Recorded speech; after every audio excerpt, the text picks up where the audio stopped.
Today on the steps of the U.S. Capitol, health reform was metaphorically killed by a throng of Tea Party protesters who gathered at the foot of the Capitol to protest against it. Today's Kill the Bill, Defeat Health Reform at Any Cost rally was called by Republican Congresswoman Michelle Bachmann of Minnesota. I want people in Minnesota armed and dangerous on this issue of the energy tax because we need to fight back. Thomas Jefferson told us having a revolution every now and then is a good thing. People armed and dangerous.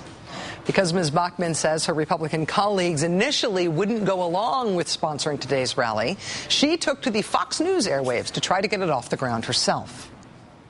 The only way they're going to listen is if real freedom-loving Americans come here to Washington noon on Thursday, look at the whites of their eyes of their members of Congress and say, don't you remember? I told you don't take away my health care. Come look at the whites of the eyes of your congressman. Where do we get that phrase from again? Today, thousands of bussed-in protesters did come to Washington, as did more than a few of Ms. Bachmann's Republican colleagues. There's House Minority Leader John Boehner. There's Virginia Fox, Mike Pence, Eric Cantor. And there's Michelle Bachmann, of course, front and center. Like any hastily called-together event, this one did have its unscripted, oops, that wasn't supposed to happen moments. For example, after proclaiming that the Pledge of Allegiance, quote, drives liberals crazy, Republican Congressman Todd Akin of Missouri then proceeded to botch it. I pledge allegiance to the flag of the United States of America and to the republic for which it stands, one nation, under God, with liberty, justice for all. What they said, the indivisible, whatever. Congressman Akin was not alone in stumbling over a little basic U.S. history. He had some good company in the top Republican in the House, Minority Leader John Boehner. This is my copy of the Constitution. And I'm going to stand here with our founding fathers who wrote in the preamble, we hold these truths to be self-evident. Constitution doesn't have a preamble. No. Stop it. That would be the Declaration of Independence. Oh. There was also this bit of unfortunate stagecraft that happened as right-wing talk radio host Mark Levin took to the mic. What the hell is this?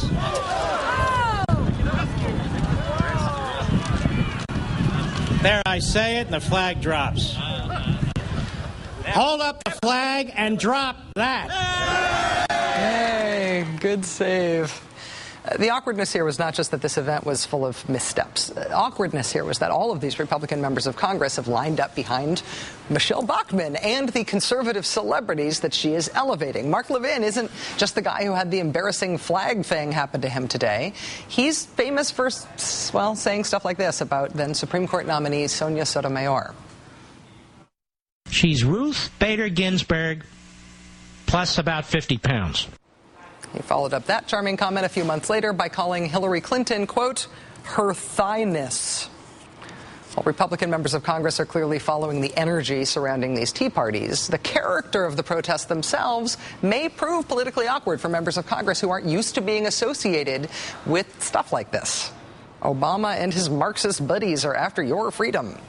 This sign depicting President Obama as the Joker above an image of an assault rifle with the caption, come and take it. And then there's this one, National Socialist Healthcare, Dachau, Germany, 1945. Yeah, not much to say about that one. These signs were ever present in the crowd at the same time that these top-ranking Republican congressmen like John Boehner and Minority Whip Eric Cantor were there. Eric Cantor today railing against health reform on stage.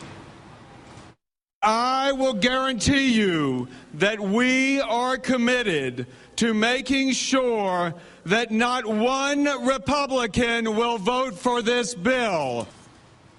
Republicans did introduce their own health reform proposal earlier this week, a plan that was absolutely eviscerated today by the Congressional Budget Office. This was a proposal that took Republicans more than 130 days to put together after they said they were going to put something together. And the final product, according to the CBO, is a plan to spend $60 billion so that 10 years from now the country will have 7 million more uninsured people than we have right now. bargain. The Republican plan even leaves out the one thing that Republicans like John Boehner and Chuck Grassley and John Kyle have all said they agreed on, which is that insurance companies should be blocked from discriminating against people because we have pre-existing conditions. That, according to Republicans, is now apparently a bridge too far. But hey, they did produce a heck of a bill and had a heck of a rally today.